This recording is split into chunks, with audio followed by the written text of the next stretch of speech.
Do you anticipate us being here next week to vote on that? We're waiting to see what the Senate does with the one big beautiful bill. We want to get it moved as quickly as possible, but it's too early to tell.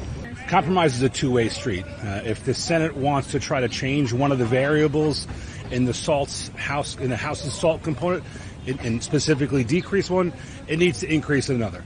Otherwise, I'm a no. The Salt Caucus is a no. The Senate needs to recognize how important the House's negotiation was on salt. Ultimately, we worked out a compromise that's palatable to the entire conference. We should stay on that path. You said you met with senators over the past month or so. How have those meetings been? Have they been receptive to what you've been saying, what the Salt Caucus has been advocating for? I'm not sure. I'm not sure if the Senate quite understands exactly how important this issue is to the House, especially 5 swing district members who helped build this majority here in the House. I'm not certain that they quite grasp it, given what I've heard over the last couple of days of some of their members wanting to water down the House's deal. You've been communicating.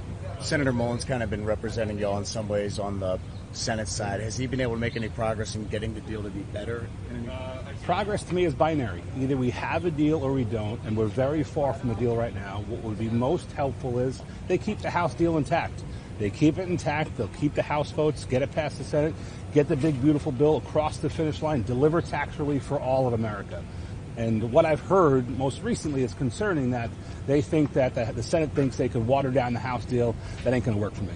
I expect to do whatever it takes to get the one big, beautiful bill passed by July 4th. And if that means staying here, then that's exactly what we're going to do. Are you anticipating a vote on Saturday, or?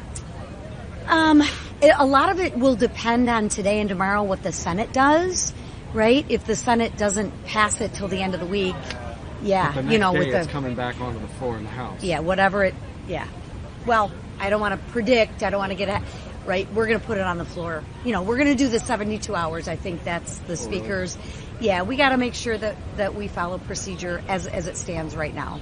Camera. Do you anticipate us being here next week? I do. You do? Is that what you heard inside? Well, that's just the feeling I'm getting. I mean, if you look at the hard work that the Senate's putting in to try to catch up to what we've been doing for probably a year longer than they have, at least, they have so much work to do. And we're not going anywhere until we know that the job's done.